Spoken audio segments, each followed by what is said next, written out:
అందరికీ నమస్కారం అండి. నా పేరు మేకా వీరబాబు, కాకినాడ జిల్లా జగ్గంపేట. డబ్బులు పురోయిన ప్రజల ప్రాణాలకి గ్యారంటీ లేదు అని ఓపోతున్న జగ్గంపేట ప్రాంత ప్రజలు విషయంలోకి వెళ్తే, జగ్గంపేటలో ఇటీవల ఆలస్యంగా వెలుగులోకి వచ్చినటువంటి విషయం,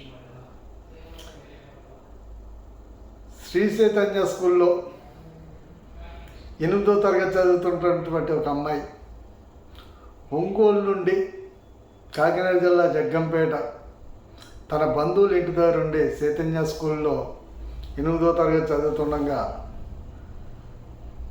గత 4 రోజుల క్రితం అమ్మాయికి ప్రాణం బాగోలేదని జగ్గంపేట ప్రైవేట్ హాస్పిటల్కి తరలించగా బంధువులు ప్రైవేట్ హాస్పిటల్లో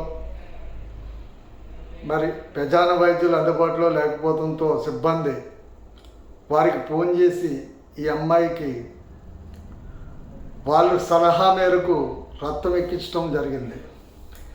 ఈ అమ్మాయి బ్లడ్ గ్రూప్ వేరు, వారు ఎక్కించిన బ్లడ్ వేరు.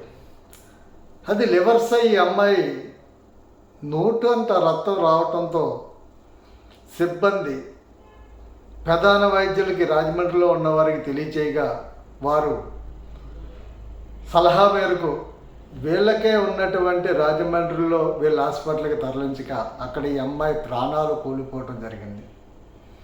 ఇది వైద్యుల నిర్లక్ష్యం కాదా?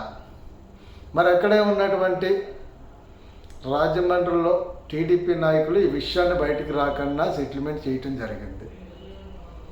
మరి జగ్గంపేటలో కూడా ఈ విషయం ఆలస్యంగా వెలుగులోకి రావటం, కొంచెం మంది వ్యక్తులు పెద్దల ద్వారా చేతులు మారటం జరిగింది. విషయం మాత్రం పెద్దలకు తెలియలేదు.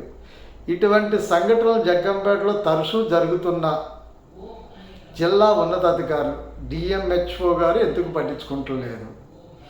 మరి ఇటువంటి సంఘటనలు జరిగినప్పుడు హాస్పిటల్ చీజ్ చేసి మరి ఎవరైతే వైద్యులు ఉన్నారో డాక్టర్ గారు లైసెన్స్ క్యాన్సిల్ చేస్తే మరి భవిష్యత్తులో ఉన్నా సరే ప్రజల ప్రాణాలకు రక్షణకి దొరుకుతుందని, మరి వారు ఏ హాస్పిటల్కి వెళ్తే వాళ్ళ ప్రాణాలకి సేఫ్టీ ఉంటుందో కూడా పూర్తిగా అర్థమవుతుందని, తప్పు చేసినోని ప్రజల్లో నిలబెట్టినప్పుడే వాళ్ళకి సిగ్గు వస్తుందని, రెండోసారి చాలా కన్సెషన్తో వైద్యం చేస్తారని, ప్రజల ప్రాణాలకు విలువలు ఉంటాయని, మరి డబ్బులు పెట్టిన ప్రజలు ప్రాణాలు గ్యారంటీ లేకుండా ఇవాళ జగ్గంపేట కొన్ని ప్రైవేట్ హాస్పిటల్ తయారయ్యాయని వారిపై తక్షణమే చర్యలు తీసుకోవాలని, మరి పాలకవర్గం నాయకులకు కూడా చేతులు జోడించి వేరుకుంటున్నాం.